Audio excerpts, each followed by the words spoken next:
பாசம், காதல், துரோகம், சோகம் இதெல்லாம் சேர்ந்த ஒரு கதை.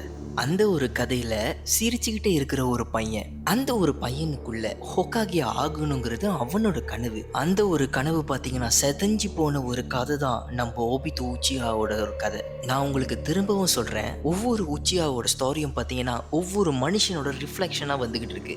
அந்த மாதிரி தான் ஓபிதோ உச்சிஹாவோட ஒரு கதை. இதை பத்தி நான் இன்ட்ரோடக்ஷன்லாம் கொடுக்காம டைரக்டா நான் கதைக்குள்ள போறேன். ஏன்னா எனக்கு ரொம்ப பிடிச்சமான ஒரு கேரக்டர் நருட்டோ வர்ஸ்ல யாருன்னு பார்த்தீங்கன்னா ஓபிதோ உச்சிஹா. அதனால கதைக்குள்ள போயிடுறேன்.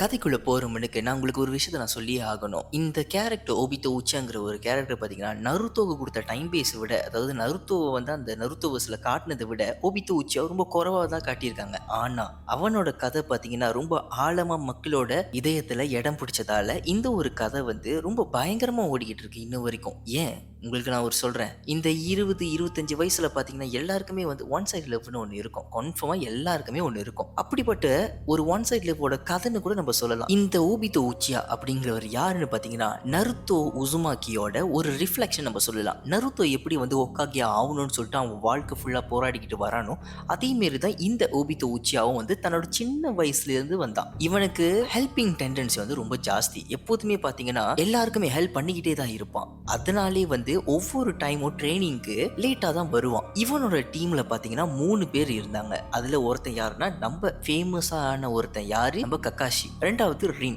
இவங்க 3 பேருக்கு கோச்சா யாரு நின்னான்னு பாத்தீங்கன்னா நம்ம மினாத்தோ நமிகாசே, அதாவது யாரு நம்ம நருட்டோவோட அப்பா. இந்த 4 பேரும் பாத்தீங்கன்னா எப்போதுமே ஒன்னாதான் மிஷன்ஸ்க்குலாம் போவாங்க. நருட்டோக்கு எப்படி சசுகேவும் அதே மாரி தான் நம்ம ஓபிதோக்கு வந்து ககாஷி. 2 பேருக்கு நடுவுல ஒரு பெஸ்ட் ஃப்ரெண்ட் பாண்ட் தான் இருக்கும். ஆனா எப்ப பார்த்தாலுமே சண்டை போட்டுக்கிட்டே தான் இருப்பாங்க. எதனாலன்னு தெரியாது. இந்த ஒரு கதையில பாத்தீங்கன்னா ஒரு அழகான ஒரு காதல் இருந்துச்சு. நம்ம ஓபிதோ உச்சியா வந்து ஒன் சைட்டா வந்து ரின்னை வந்து லவ் பண்ணிக்கிட்டு இருந்தாரு. யாரு, அந்த டீம்மேட்ல ஒரு மெம்பரை வந்து லவ் பண்ணிக்கிட்டு இருந்தாரு. ஆனா அந்த ரின்னுக்கு பாத்தீங்கன்னா நம்ம ககாஷி தான் ரொம்ப பிடிக்கும். பட் இருந்தாலும் ஓபிதோ அதெல்லாம் வந்து பொருட்படுத்தாம ரின்னுக்கு கொடுக்க வேண்டிய லவ் வந்து கொடுத்துக்கிட்டே தான் இருந்தாரு. அப்படியே நேரங்கள் ஓடுனுச்சு, நாட்கள் ஓடுனுச்சு. ஒரு நாள் இவங்களாம் மியூசியம்ஸ்க்கு ஒன்னா போய்கிட்டு இருக்கிறப்ப ரின்னை வந்து யாரோ கடத்திட்டு போயிட்டாங்க. ஓபிதோ வந்து சொல்றான், இல்ல நான் வந்து ரின்னை காப்பாத்தி ஆகணும் அப்படின்னு. ஆனா நம்ம ககாஷி என்ன சொல்றான்னா, ரின்னை நீ விட்டுட்டு நம்மளோட மிஷன் நம்ம கம்ப்ளீட் பண்ணணும்னு சொல்லிட்டு போறான். அப்ப அதுக்கு நம்ம ஓபிதோ உச்சியா என்ன சொல்றான்னா, எனக்கு மிஷனை விட என்னோட ஃப்ரெண்டு தான் முக்கியம் அப்படின்னு சொல்லிட்டு ரின்னை தேடுறதுக்கு போனான். இதை பார்த்து நம்ம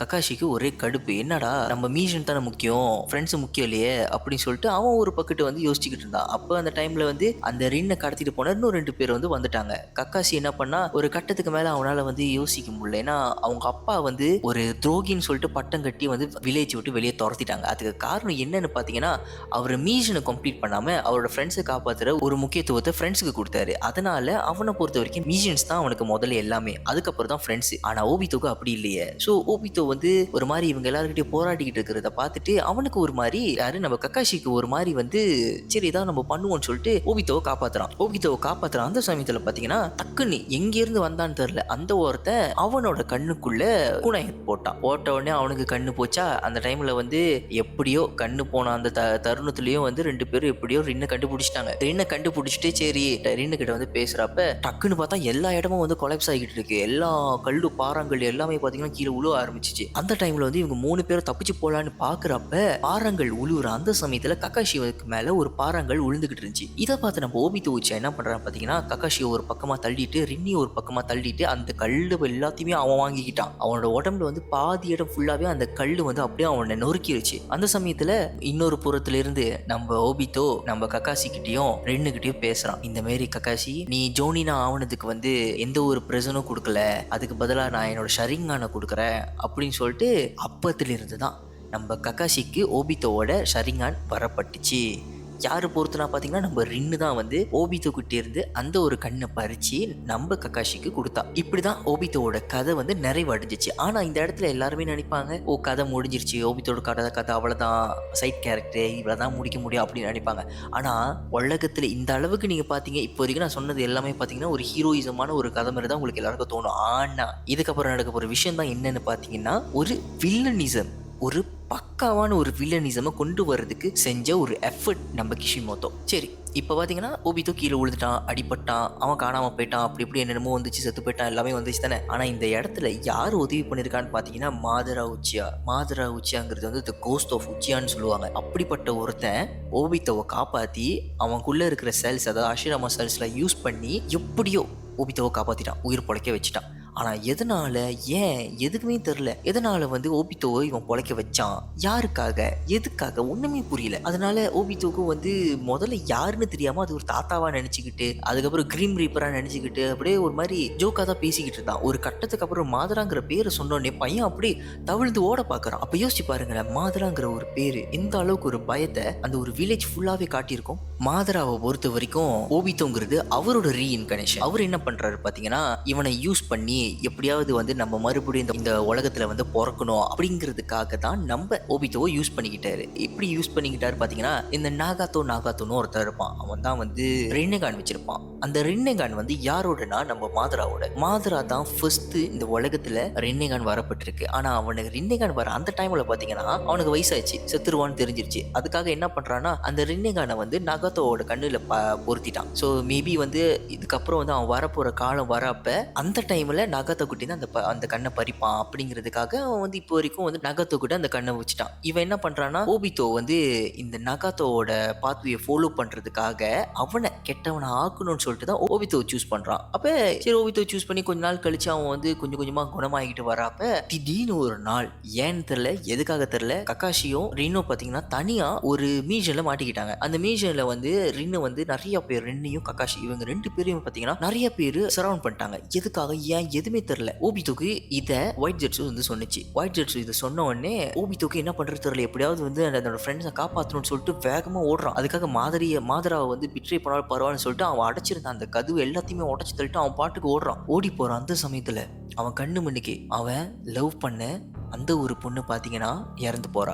அதுவும் யாரு கையால் பார்த்தீங்கன்னா நம்ம கக்காஷியோட கையால், கக்காஷியோட சிடோரியால இறந்து போறா. இதை பார்த்த ஓபித்தோக்கு ஷரிங்கான் ஆனது மங்கேக்யூ ஷரிங்கானா ஆக்டிவேட் ஆனிச்சு. அதுக்கப்புறம் அங்க இருந்து எல்லாருமே அடிச்சு பிடிச்சி போயிட்டு ரின்னை போய் பார்த்தா ரின்னு அங்கே செத்துட்டா. அவனுக்கு இதுக்கப்புறம் வாழ்க்கையில என்னடா, இதுக்கப்புறம் லைஃபே இல்லை, ஒரு மாதிரி வாழ்க்கையை வெறுத்து போய் இந்த உலகத்தை அழிக்கணும்னு சொல்லிட்டு அவன் ஒரு மாதிரி யோசிச்சுக்கிட்டு இருந்தான். அந்த ஒரு முக பாவனையை பார்த்தீங்கன்னா அவ்வளவு பயங்கரமா இருக்கும் பாருங்களேன். ஒரு கண்ணு வச்சுட்டு அந்த கண்ணுல ஃபுல்லா ரத்தம், கீழே ரின்னை வந்து அவன் தொடுறப்ப அந்த ஒரு இடமே பாத்தீங்கன்னா ஒரு நரக வாசல்ல இருக்கிற மாதிரி ஒரு ஃபீல் கொடுக்கும் ஓபித்தோட அந்த ஒரு சீன். இப்போ ஓபித்தோ என்ன பண்றான்னு, இந்த உலகமே பிடிக்கல, இந்த உலகத்தை நான் அழிக்க போறேன் அப்படின்னு சொல்லிட்டு மறுபடியும் மாதரா கிட்ட போறான். மாதரா கிட்ட நீங்க இதுக்கப்புறம் நான் என்ன சொன்னாலும் செய்யறேன், என்ன பண்ணணும் அப்படிங்கறத கேட்கிறப்ப நம்ம மாதரா அவனோட கென்ஜுட்சு பவரை யூஸ் பண்ணி அந்த ஒரு கென்ஜுட்சுல எல்லா வகையான ட்ரைனிங்ஸுமே வந்து பாத்தீங்கன்னா அந்த ஒரு கென்ஜுட்சுல அவனுக்கு சொல்லி கொடுக்குறான். இது மூலியமா 16 வயசுல ஓபித்தோ செம்ம ஒரு ஸ்ட்ராங்கா வர்றான். எப்படிப்பட்ட ஸ்ட்ராங்கஸ்ட் வெர்ஷன் பாத்தீங்கன்னா மினாத்தோ, தி yellow flashன்னு சொல்லப்படுற தி ஃபாஸ்டஸ்ட் மேன் அலைவ். அப்படிப்பட்ட ஒரு பர்சனை ரைவல் பண்ற அளவுக்கு பையன் வந்து ஸ்ட்ராங் ஆயிட்டான். அதுவும் எத்தனை வயசுல, 16-17 வயசுல. யாரோட ட்ரைனிங் மூலியமா, மாதராவோட ட்ரைனிங் மூலியமா. ஏன் இன்னொரு விஷயம் உங்களுக்கு சொல்றேன், கியூபி இருக்குல்ல நைன் டெயில்ஸ், அந்த ஒரு நைன் டெயில்ஸை வந்து கண்ட்ரோல் பண்றதுக்கான ஒரு அபிலிட்டி யாருக்கு இருக்குது பாத்தீங்கன்னா உச்சியா கிட்ட தான் இருக்குன்னு சொல்லுவாங்க. ஆனா அந்த ஒரு உச்சியால குறிப்பிட்ட சில பேருக்கு மட்டும்தான் பாத்தீங்கன்னா இந்த ஒரு கியூபியை கண்ட்ரோல் பண்ற சக்தி இருக்கு. அதுல முதல் ஆளா தெரிஞ்ச ஒரு ஆளுனா நம்ம மாதரா உச்சியா தான். அப்படிப்பட்ட ஒரு மாதரா உச்சியாவை மிஞ்சின ஒரு பர்சன் யாருன்னு பாத்தீங்கன்னா நம்ம ஓபித்தோ உச்சியா. ஏன் சொல்றேன்னு பாத்தீங்கன்னா 9 வருஷத்துக்கு முன்னுக்கு கியூபி அட்டாக் நடந்துச்சு பாத்தீங்கன்னா, அது மூலியமா தான் அந்த கியூபி வந்து மினாத்தோவையும் குஷினாவையும் வந்து சாகடிக்கும். அதனாலதான் இவங்க வந்து நருத்தோட உடம்புக்குள்ள இந்த குராமாவை வந்து சீல் பண்ணுவாங்க. இப்படி ஒரு விஷயம்லாம் நடந்துச்சுல. இது எல்லாத்துக்கும் மூல காரணமா இருந்தது என்னது, கியூபி வந்து வில்லேஜ்க்கு வந்துச்சு. அப்படிப்பட்ட கியூபியை வில்லேஜ்ல கொண்டு வந்தது யாருன்னு பாத்தீங்கன்னா நம்ம ஓபித்தோ உச்சியா. இப்ப சொல்லுங்களேன், ஓபித்தோ உச்சியா இந்த அளவுக்கு ஸ்ட்ராங்கஸ்ட் பொசிஷனா இருந்திருப்பாருன்னு யோசிச்சு பாருங்களேன். நல்லா கேட்டுங்க. ஓபிட்டோக்கு ஒரு கண்ணு தான் இருக்கு. 2 கண்ணுல ஒரே ஒரு கண்ணு தான் இருக்கு. அப்படி ஒரு கண்ண வச்சுக்கிட்டு, ஒரு ஜுட்சுவ வச்சுக்கிட்டு, சுசானோவர் எந்த பவரும் இல்லாம ஜஸ்ட் ஒரு ஜுட்சுவ வச்சுக்கிட்டு என்ன அக்கிரமத்தை பண்ணாரு நீங்களா பாத்தீங்க தானே. அப்ப நினைச்சு பாருங்களேன், இப்படிப்பட்ட ஒரு வில்லனுக்கு 2 கண்ணு இருந்துச்சுன்னா என்ன நடந்திருக்கும்? அநேகமா நான் அடிச்சு சொல்றேன், வில்லனிசமோட பீக்ல இருந்திருப்பாரு நம்ம ஓபிட்டோ உச்சியா. தன்னோட கேர்ள் ஃப்ரெண்ட் பாத்தீங்கன்னா இறந்துருச்சு. எப்படியாவது இறந்து போன அந்த கேர்ள் ஃப்ரெண்ட் கனவுல ஏதாச்சும் நான் வாழணும்னு சொல்லிட்டு மாதரா லான்ச் பண்ண அந்த ப்ராஜெக்ட் கியோமியை வந்து அவன் ஆக்டிவேட் பண்றதுக்கு முழு மனசோட சம்மதிக்கிறான். அதுக்காக அந்த 4th கிரேட் நிஞ்சா வார லான்ச் பண்றான். இது மூலியமா எத்தனையோ ஒயிட் ஜெட்ஸு வந்து அவன் அனுப்புறான், சாகடிக்கிறான், எல்லா ஷினோபி ஃபார்ஸஸையும் வந்து கஷ்டப்படுத்துறான், என்னென்னமோ பண்ணான். ஆனா அதுக்கப்புறம் தனி மனுஷனா நின்னு ககாஷி, நருட்டோ, காய் சென்சே, குராமா, யூகி, கிலபி இவங்க எல்லாரையுமே ஒத்தாளா ஏத்து நிக்கிறான். சரி, நீங்க சொல்லலாம் எப்படி அவன் ஒத்தாளா நினைக்கிறான்? ஏன்னா வந்து மற்ற டெயில் பீஸோட பவர் எல்லாத்தையுமே யூஸ் பண்றான் அப்படின்னு நீங்களா கேட்டீங்கன்னா, ஆமா, அவன் டெயில் பீஸ் எல்லாத்தையும் யூஸ் பண்றான். ஒரு கட்டத்துல அந்த டெயில் பீஸ்தே வந்து பாத்தீங்கன்னா கண்ட்ரோல் இல்லாம போவோம். அப்ப அதை கண்ட்ரோல் பண்றது ஓபிட்டோ தான். அதை கண்ட்ரோல் பண்றதுக்கும் அவன் பவர் வேணும். 6 பாத்தோட பவரையும் அவன் யூஸ் பண்ணணும், காமுய் பவரையும் அவன் யூஸ் பண்ணணும். அப்ப எந்த அளவுக்கு வந்து அவனோட சக்கரா லாஸ் ஆகும் நினைச்சு பாருங்க. லாஸ் ஆன அந்த தருவாயிலையும் பாத்தீங்கன்னா அந்த ஸ்ட்ராங்கஸ்ட் வெர்ஷனா தான் இருந்திருக்கான் அந்த ஒரு டைம்லயும். ஏன் அவன் ஸ்டார்டிங்ல பாருங்க தோபியா இருப்பான். அவன் தோபியா இருக்கிறப்ப ஒரு பாக்குறதுக்கு காமெடியா தான் இருக்கும். நம்மளும் யாருடா இந்த வில்லன் கேவலமா இருக்கான் அப்படி சொல்லிட்டு நம்ம யோசிப்போம். அதுக்கப்புறம் பாத்தீங்கன்னா தோபி வந்து மாதராவா மாறுறப்ப இன்னும் பயங்கரமா இருந்துச்சு. ஐயோ, இதாச்சி இறந்த பிறகு என்னடா இவன் பயங்கரமா மாறிட்டானே அப்படின்னு. யாரா இவன் நம்ம யோசிச்சுக்கிட்டு இருக்கிறப்ப பார்த்தா நம்ம ககாசியோட ஃப்ரெண்டு. அப்ப ககாசியோட ஃப்ரெண்டுங்கிறத தாண்டி அவனோட ஃபேஸ் ரிவீல் ஆகுறப்ப அங்க இருக்கிறவங்க எல்லாருக்குமே ஒரு பெரிய ஷாக்கா இருந்துச்சு. அதுக்கப்புறம் ஓபிட்டோ ஆனவன் 10 டெயில்ஸ் ஜின்சுரிக்கி ஆகும். அந்த 10 டெயில்ஸ் ஜின்சுரிக்கில ஈவன் 5 காகே இருப்பாங்க. 5 காகே வேற காகையில எல்லாமே ஒக்காகி. அந்த 5 ஒக்காகியும் பாத்தீங்கன்னா அவன் கிட்ட கூட நெருங்க முடியல. அவ்வளவு ஸ்ட்ராங்கஸ்ட் வெர்ஷனா இருப்பான் ஓபிட்டோ. அப்ப யோசிச்சு பாருங்களேன் எந்த அளவுக்கு வந்து ஓபிட்டோ வந்து ஸ்ட்ராங்கா இருந்திருப்பான். ஏன் இந்த டைம்ல கூட நீங்க எல்லாம் சொல்லலாம் அது வந்து 10 டெயில்ஸ் பவர்.